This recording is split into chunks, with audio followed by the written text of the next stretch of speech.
ये है अलास्का, दुनिया का सबसे खूबसूरत आइस प्लेस, जो अपने खूबसूरत ग्लेशियर के लिए जाना जाता है। यहाँ कभी बर्फ से ढके पहाड़ दिखाई देते हैं तो कभी दिखाई देती है जीवन देने वाली हरी भरी घाटियाँ। यहाँ मौसम का बदलाव कई अवसर भी देता है तो कभी मौत और जिंदगी के खेल का मैदान बन जाता है। बर्फ से ढके ये पहाड़ जो आपको दिखाई दे रहे हैं बर्फीले स्वर्ग जैसा, लेकिन सच्चाई तो ये है कि इस बर्फ से ढकी ये दुनिया जीवन जीने के लिए कितनी कठिन है। क्या ये जानवर इस बर्फीली चुनौतियों का सामना कर पाएंगे या अपने जीवन जीने के संघर्ष को इस बर्फ की चादर में दफन कर देंगे? ये समय है वसंत का। सूर्य की किरणों का पहला प्रकाश सीधे बर्फ की मोटी परत के ऊपर पड़ता है। अब समय आ गया है बर्फ की चादर का पानी के झरनों में परिवर्तित होने का। ग्लेशियर से पिघलता हुआ पानी कई झरनों में परिवर्तित हो जाता है। बसंत का ये मौसम प्रकृति के सौंदर्य में चार चांद लगा देता है। मौसम का ये बदलाव कई जीवों को मैदानों और घाटी की ओर आकर्षित करता है। ओह, यहाँ एक छोटे से जीव की हलचल सुनाई दे रही है जो बिल्कुल रेडी हो चुका है अपने हार्डवर्क के लिए। हरे भरे मैदानों और बहती हुई नदियों से दूर लगभग 6000 मीटर से अधिक ऊंचाई की पहाड़ियों पर रहता है ये छोटा सा जीव, जिसका नाम है पिका, जो एशिया और उत्तरी अमेरिका के सबसे ऊंचाई वाली पहाड़ियों पर रहता है। इसका सबसे पसंदीदा काम है खाने को अपने बिल में ले जाना। पिका एक दिन में कम से कम 25 राउंड ऊपर नीचे भागता है, लेकिन इस छोटे से जीव के लिए ये काम होता है बहुत हार्ड। बसंत के मौसम में पहाड़ियों पर ताजी भरी हरी घास उगाई है, जिसका फायदा उठाने के लिए ये चूहा बिल्कुल भी पीछे नहीं रहने वाला। उगी हुई नई हरी भरी घास की टहनियाँ अभी काफी मुलायम है, जिन्हें तोड़ना काफी आसान है। पिका पौधे की बड़ी बड़ी टहनियों को तोड़कर अपने बिल में लेकर जाता है। इन पहाड़ियों पर बड़े बड़े पेड़ नहीं होते, न ही फल वाले पौधे पाए जाते हैं, इसीलिए पिका के पास सिर्फ घास को खाने के अलावा और कोई रास्ता नहीं है। लेकिन अगर मीठे रस वाले फूल घाटी में मिल जाएं, तो मीठे फलों के बजाय मीठे रस वाले फूलों का आनंद उठाया जा सकता है। चूहे जैसा दिखने वाला ये जीव अपना बिल नहीं बनाता, बल्कि चट्टानों के बीच दरारों में अपना घर बनाता है। ये काफी तेजी से हरी भरी घास को अपने मुंह में लेकर भागता है। घाटी में इसकी हलचल से ऐसा लग रहा है जैसे यहाँ कोई शिकारी जीव रहता ही नहीं, लेकिन ये बात सच भी है, क्योंकि इतनी ऊंचाई पर ऑक्सीजन की मात्रा बहुत कम होती है और शिकार मिलने के चांस भी बहुत कम होते हैं। तो भला कोई शिकारी जानवर क्यों अपनी एनर्जी को वेस्ट करके यहाँ आने की कोशिश करेगा? लेकिन पिका यहाँ बिना टेंशन के अपने काम को अंजाम दे रहा है। लेकिन इसको सावधान हो जाना चाहिए। भले ही जमीन पर इसका कोई प्रतिद्वंदी ना हो, लेकिन आसमान से तो इसका शिकार किया जा सकता है और ये बात इसको बहुत अच्छे तरीके से मालूम है। इसीलिए पिका बीच बीच में रुककर चट्टानों के ऊपर से आसमान की ओर देखता है कि खतरा है या नहीं। अभी तो आसमान में कोई शिकारी नहीं दिखाई दे रहा, इसीलिए पिका फिर से टेंशन फ्री होकर अपने काम में लग जाता है। घाटी के नीचे एक और जीव की नींद खुल चुकी है। पिका की चीखें दूर दूर तक गूंजने के कारण ये जीव अपने बिल से बाहर निकल आया है। ये एक नहीं बल्कि कई सदस्य अपने सिर को बिल से बाहर निकालकर इस मौसम का जायजा ले रहे हैं। ये है मारमोट, जो अलास्का की घाटियों के नीचे अपना बिल बनाकर रहते हैं। इनकी पूरी सर्दियाँ इन बिलों के भीतर ही बीतती हैं। साल में एक बार आने वाला ये मौसम मेल मिलाप का होता है और आस पड़ोस के सभी रिश्तेदार एक दूसरे से मिलने आ जाते हैं। इनके मेल मिलाप का तरीका है एक दूसरे के साथ धक्का मुक्की करना। मारमोट के बीच कुछ धक्का मुक्की होती है अपने हक की लड़ाई के लिए, तो कुछ धक्का मुक्की होती है अपने प्यासे प्यार का इजहार करने के लिए। मारमोट दिखने में थोड़ा गिलहरी जैसे होते हैं, लेकिन इनका शरीर काफी मोटा होता है और इन्हें सिटी पिग भी कहा जाता है।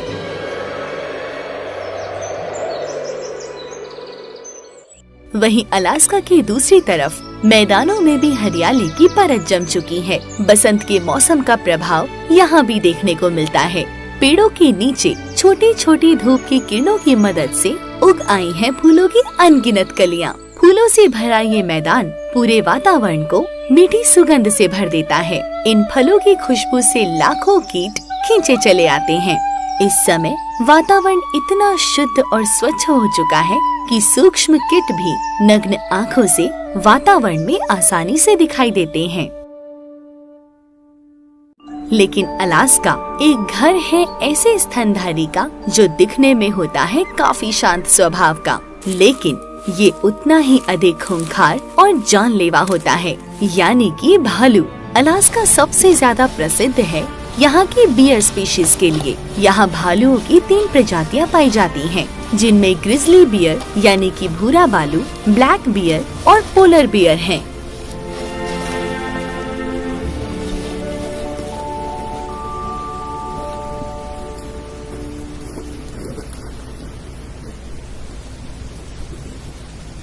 ये है ग्रिजली मदर बियर और ये अकेली नहीं है, इसके साथ है इसका छोटा सा बेबी जो अभी सिर्फ 3 महीने का है। इस साल इसने एक ही बच्चे को जन्म दिया है। एक बच्चा यानी कि माँ के लिए परेशानी का बोझ कुछ हद तक कम है, लेकिन इसके साथ खेलने वाला इसका कोई भी भाई बहन अभी तक नहीं है। और जब तक खेल कूद नहीं होगा तब तक वो अपने जीवन जीने की कठिनाइयों और अनुभवों को भी सीख नहीं पाएगा। भाई बहन ना सही, लेकिन माँ तो है जिसके साथ वो खेल सकता है। माँ के साथ खेला गया ये खेल उसको और अधिक सक्षम बनाएगा ताकि वो अपने जीवन की आने वाली चुनौतियों का सामना कर पाए। लेकिन उन माँओं का क्या जिनके 1 से अधिक बच्चे होते हैं? इस माँ ने 4 शरारती बच्चों को जन्म दिया है और ये सभी सुबह सुबह निकल पड़े हैं अपने भूखे पेट को भरने के लिए। लेकिन माँ का सबसे बड़ा काम है इन बच्चों को दूध पिलाना। ये बच्चे अभी भी अपनी माँ का ही दूध पीते हैं, लेकिन अब ये 7 महीने के हो चुके हैं और जैसे जैसे इनका शरीर बढ़ता जा रहा है, इनकी भूख भी बढ़ते शरीर के साथ अधिक होती जा रही है। ये बच्चे काफी शरारती हैं। ये हर उस चीज को परखते हैं जो इनके लिए नई होती है।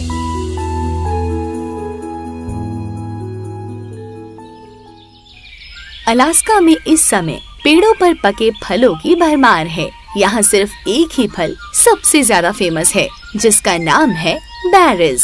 इस माँ को पता है कि पके हुए बेरीज के फल कहाँ मिलेंगे। माँ के कई सालों का अनुभव बच्चों को उस एरिया में ले जाता है जहाँ ये फल अब पक चुके हैं। इस साल जन्मे ये बच्चे पहली बार मीठी बेरीज का स्वाद ले रहे हैं। अलास्का में बेरीज फल की 4 किस्में पाई जाती हैं और ये सभी बेरीज होती हैं। मीठे रस से भरपूर बच्चे पेड़ों की सबसे ऊपर वाली शाखाओं पर चढ़कर मीठी बेरीज को खाते हैं, क्योंकि सबसे ऊपर लगे बेरीज सनलाइट की वजह से काफी अधिक पक जाते हैं। लेकिन बेचारी माँ को पेड़ के निचले की ही बेरीज नसीब होती है, क्योंकि माँ का वजन बच्चों की तुलना में काफी ज्यादा होता है, जिसके कारण माँ पेड़ की सबसे ऊपर वाली छोटी शाखाओं पर नहीं चढ़ सकती। बेरीज का स्वाद चखने सिर्फ भूरे भालू ही नहीं बल्कि ब्लैक बियर भी आ जाते हैं। भालू पेड़ों के ऊपर चढ़कर बेरीज खाने में इतने व्यस्त हैं कि उन्हें ये पता ही नहीं चल सका कि उनके नीचे से एक बड़ा जानवर गुजर रहा है। करीब 7 फीट बड़ा और 600 किलो वजनी ये भारी भरकम जानवर है मूस। ये जानवर दिखने में थोड़ा भारतीय नील गाय जैसा होता है, लेकिन इसकी थूथन और सींगों का आकार बहुत ही विचित्र होता है। मूस दुनिया में सभी हिरण प्रजातियों में सबसे बड़ा होता है। बड़े ठाट बाट से रहने वाले इन हिरणों का शायद ही कोई प्रतिद्वंदी होता होगा, लेकिन सड़कों पर चलने वाले वाहनों से इनकी मौत का खतरा बना रहता है। अप्रैल और मई का महीना आते ही इन सभी के बीच तनावपूर्ण माहौल बन जाता है। इस समय नर गुस्सैल प्रवृत्ति के हो जाते हैं और एक दूसरे को ललकारते हैं। ये सभी लड़ाइयाँ सिर्फ अपनी नस्ल को आगे बढ़ाने के लिए होती हैं। जो नर विजेता होगा वही मादा के साथ प्रजनन करेगा और अपने वंश को आगे बढ़ा पाएगा। लेकिन कुछ मादाओं ने बच्चों को जन्म दे दिए हैं। इस मूस ने 2 जुड़वा बच्चों को जन्म दिया है और ये दोनों लगभग 2 सप्ताह के भी हो चुके हैं। वैसे 80% मादाएं जुड़वा बच्चों को ही जन्म देती हैं और कभी कभी मादाएं 3 बच्चों को भी जन्म देती हैं। ये दोनों बच्चे अभी सिर्फ अपनी माँ का ही दूध पीते हैं, लेकिन ये घास खाने की भी कोशिश करते हैं और इन बच्चों की यही आदत इन्हें इनके आने वाले दिनों में जीवित रख पाएगी, क्योंकि माँ का दूध तो सिर्फ कुछ समय तक ही मिल पाएगा। 5 महीने के पूरे होते ही बच्चे दूध पीना भी छोड़ देते हैं, लेकिन बच्चे माँ के साथ लगभग 1 साल तक रहने वाले हैं। गर्मियाँ आते ही मूस नदियों के किनारे चले जाते हैं। यहाँ मिलता है उन्हें साफ पानी और पानी के अंदर पौष्टिक आहार। मूस अपनी गर्दन को पानी के अंदर डालकर घास खाते हैं। इन्हें जमीन पर उगी हुई घास से अधिक पानी के नीचे उगी हुई घास ज्यादा पसंद है।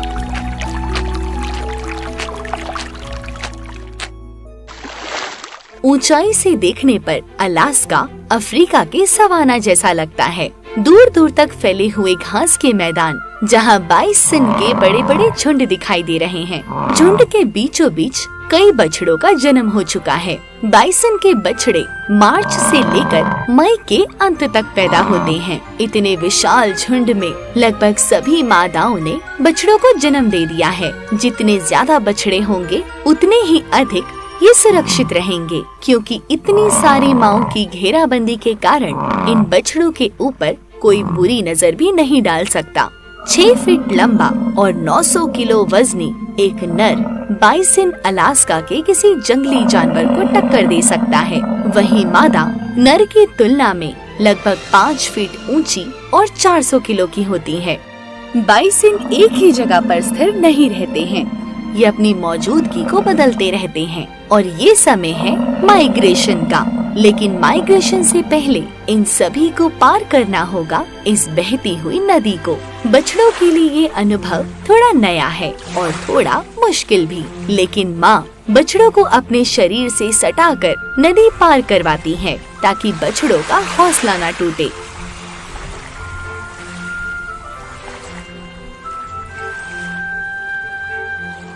फाइनली बछड़ों ने पहली बार इतने मुश्किल पड़ाव को पार करना सीख लिया है। शायद ये एडवेंचर इन बछड़ों के लिए काफी रोमांचकारी से भरा था। देखिए कैसे ये बछड़ा उछल कूद कर रहा है। इसको देखकर ऐसा लग रहा है जैसे इसने पूरी दुनिया को अपने पैरों तले लांग लिया हो। लेकिन बछड़ों को झुंड के बीचों बीच रखना ही उनकी सुरक्षा को निर्धारित करता है। इतना उछल कूद करने के बाद बछड़े थककर अपनी माँ का दूध पीने लगते हैं। अलास्का में एक और जीव अपनी लंबी यात्रा को पूर्ण विराम देने वाले हैं। आसमान में उड़ते हुए ये माइग्रेशन बर्ड, जिन्होंने कई देशों की सीमाओं, पहाड़ों, नदियों व जंगलों को लांघते हुए लगभग 7000 किलोमीटर की लंबी उड़ान भरकर अलास्का की सरजमीं पर आ पहुँचे हैं। कई पक्षी ऐसे भी हैं जिन्होंने इस यात्रा को बिना रुके पूरा किया है। माइग्रेशन बर्ड्स में अधिकतर जंगली बतखों की प्रजातियां ही अलास्का में पहुंचती हैं, क्योंकि अब पानी का स्तर काफी बढ़ चुका है और अब यहाँ इन बतखों के लिए खाने की कोई कमी नहीं है।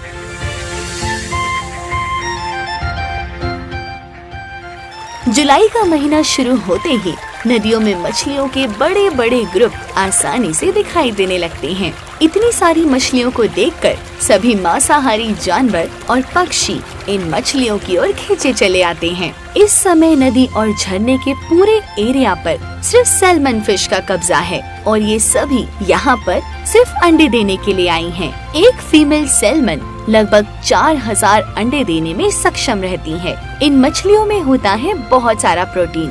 भालू इन मछलियों का स्वाद चखने के लिए यहाँ पर आते हैं। यहाँ माँ, बच्चे, बड़े, बूढ़े सभी भालू इस समय इस दावत को अपने हाथ से नहीं गंवा सकते और न ही कोई एक दूसरे को नुकसान पहुँचाते हैं। सभी नर भालुओं का ध्यान सैल्मन मछलियों में इतना अधिक होता है कि वो भूल जाते हैं कि उनके सामने दूसरे इलाके के नर भालू और बच्चे भी आए हैं। इस समय भालू मिलजुल कर मछलियों का शिकार करते हैं। भालू एक दिन में कम से कम 15 से 20 सैल्मन मछलियों को खाने की क्षमता रखते हैं, लेकिन ये काम काफी मेहनत भरा होता है। पानी के अंदर मछलियों को पकड़ना कोई आसान काम नहीं है।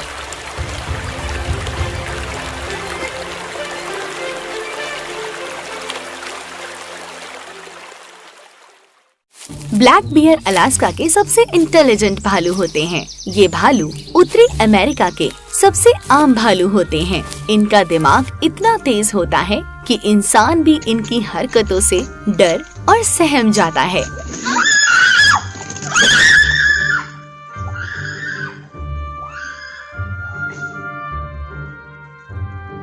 वैसे भालू शांत प्रवृत्ति के होते हैं, लेकिन कभी कभी ये भालू अचानक आक्रामक हो जाते हैं। अब तो भालू जंगल से अधिक सिटी में आना पसंद कर रहे हैं। इन ब्लैक बियर का जंगलों से पलायन इंसानों के लिए सरदर्द बन चुका है। सड़क निर्माण भले ही कई जानवरों की गले की हड्डी बन चुकी हो, लेकिन भालू के लिए ये डेवलपमेंट कई मौके देता है। जंगल को काटती हुई ये सड़कें और सड़कों के किनारे बने ये घर जो है कई प्रकार के खाने का भंडार।